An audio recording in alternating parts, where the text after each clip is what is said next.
Hello, friends. This is Kunal Sarkar, a cardiac surgeon by deemed profession, otherwise an overqualified plumber, a kind of a loudmouth when it comes to issues that interests us in life. And on this occasion, we have chosen to speak to you about regarding our concerns about the migrant issue. Why is a cardiac surgeon speaking out about issues to do with migrant labor, corona, etc., etc.? Because it is everyone's issue. Virology today is a threat which faces every single member of the population. It faces this 130 odd crores of this country, and in an effort to mitigate the effects of the virus, the government of the day imposed a lockdown within 24 hours' notice. And in doing so, it completely forgot the information that is available at the click of a computer button, that India has in excess of 2.5 crores of a very unstable, underpaid, impoverished, unstable labor force. In all this banging of utensils and standing in manicured balconies, these nameless, faceless people were forgotten. A pandemic act was enacted in the country, but the power of the pandemic act was not exercised by the government. The central government could have issued a dictate to the states that decide once and for all that whether they are staying where they are with the states and the center providing for them, or when the infection was at a much lower stage, these people would be ferried out to their respective places. And the price that we paid in this sort of dilly-dallying indecision of this 6 to 8 weeks was that there was a tremendous escalation of the infection.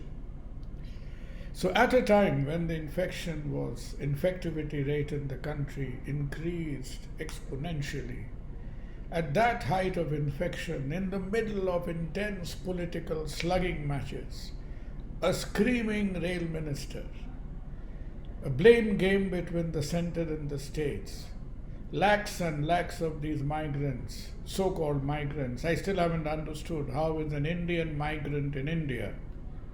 God bless us that nobody went ahead to use the term refugees.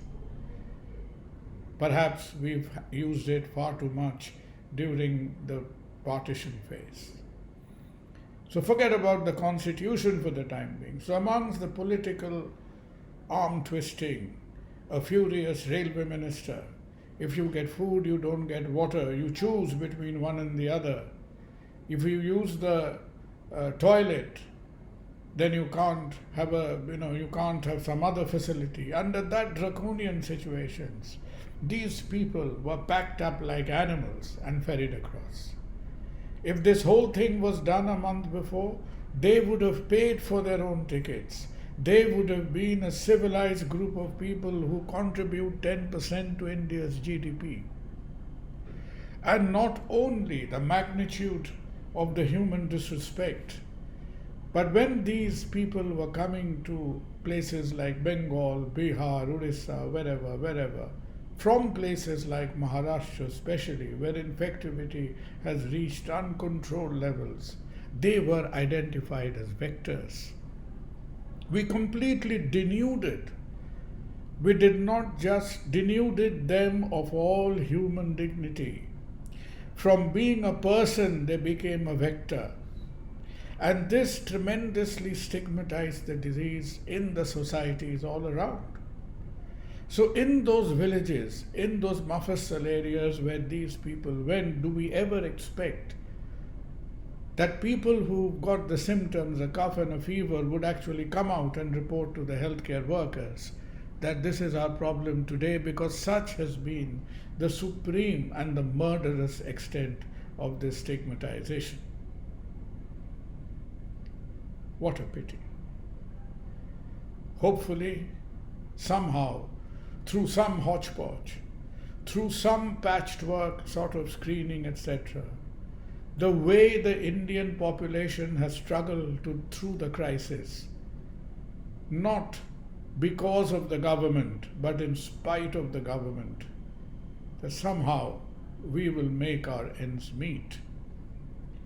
But if we ever have that little bit of ethical, moral qualm left in us, there should be an effort to destigmatize these people.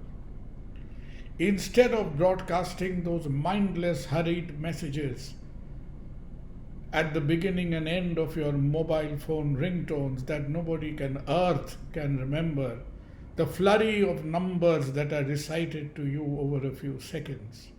It is a time to broadcast public messages, to run public campaign, to destigmatize these people and to destigmatize this disease. Because if it is not, our hopes of identifying, tracking, screening, identifying clusters will all end up in naught. We are already appearing to be nervous when I believe we are not even halfway up the curve.